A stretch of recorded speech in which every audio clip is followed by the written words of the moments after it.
Go. Ay, yun na pala. Hello guys, ilang oras na 20:30 na. At ngayon, ang last day ng 2012. So ngayon, isi-share ko kung ano man ang nangyari sa akin. Okay, so nangyari ngayon 2012. Una-una yun ay nakasali ako ng Mr. and Miss SK. Syempre, pag-apan, and then yun nga, yun, di man na, nalaman rin nila sa dulo na babae talaga ako. Babae ako ha, babae. And then, sorry, may sipon ako, masama pakiramdam ko, pero ginagawa ko yung video na to. And then, pumunta sa terms ko, yung talaga nakita ko yung true friends ko doon. Kung sino talaga. Alam natin talaga sa isang ganung event, hindi yung napilitan na lang din kasi ako doon. Oo. Tapos, ikukwento ko sa inyo next time yun. And then, pangalawa, yung nag-retreat ako sa Tagaytay, 3 days yun, and 2 nights. At talaga yun, di ba, may video mo ko doon na, nag-video ako, umahangin, umano yung nasa damit, yung damit kong gano'n, pumunta sa mukha ko, naka-roll in yung camera. Tawa tuloy na tao, hindi nakapagsalita agad. So yun, masaya rin yung retreat ko. Pangatlo yung graduation ko. Nga, sa akong pasaway na bata noon, hanggang ngayon naman.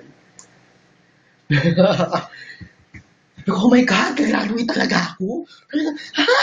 Graduate ako! Saya-saya, gano'n. So yan, graduate ako. After naman malamang magka-college na. First year, first sem. Oh my God, first day. Oh my God, kinakabahan ako. Oh my God, talaga. Oh my God. Talaga, oh my God, kakayanin ko ba tong first day? Wala akong makausap. No? Pero nagkaroon ako ng friend kagad. Kasi talaga pagdating talaga pag broadcasting students kayo, talaga maingay kayo, magdadaldalan kayo at magdadaldalan. So, yung first day pa lang, pag friends na talaga, oo, ganun kami kabongga. And then, ito, yun nga, rumating yung ate ko, malis na papuntang somewhere else, malamang sa bansa. So yun, dito ko na naranasan na, oh my God, I need to stand on my own talaga. So, kapati lang ako. Kinakaya naman ni Watashi. Pansin nyo naman, di ba? Caring ni Watashi mo na alam nyo mag-isa ako. And then, ano pa ba? Pumasok ako sa 5 months relationship. Woo! Yun, 5 months, sumabot hanggang December. Okay, December. Yun, naging absent siya na naman sa relationships. May ups and downs. Oh my God. And then, yung pa ba? Yung nag-stop ako. Dahil pasaway na bata talaga. Stop ako. Yun, next year naman eh. And then, first Christmas ko na wala yung ate ko. Talagang, as in, ako lang. Si mama, wala si bunso, wala si papa, wala si ate, yung apat, magkakasama ako na dito. Pero nanganagpasan ko siya. In terms of, dito yung friends, alam mo, gumagabay yung friends mo, andyan yung friends mo na sumusuporta sa'yo, dito yung mga relatives mo na sumusuporta sa'yo na nandito naman kami, huwag ka mag-alala. Yung ganon.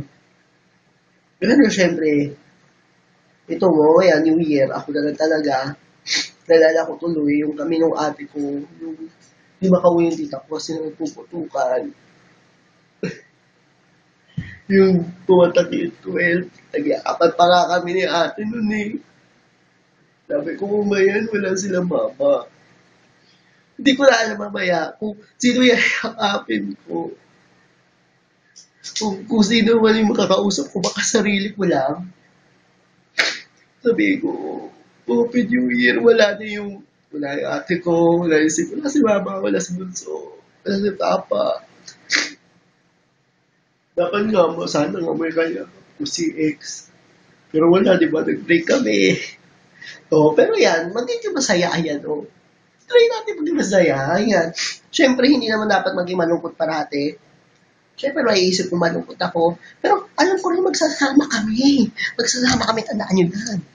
O, di ba, pag nanalo ko sa isang game show, o, di ba, o pak na pak yan. Tak!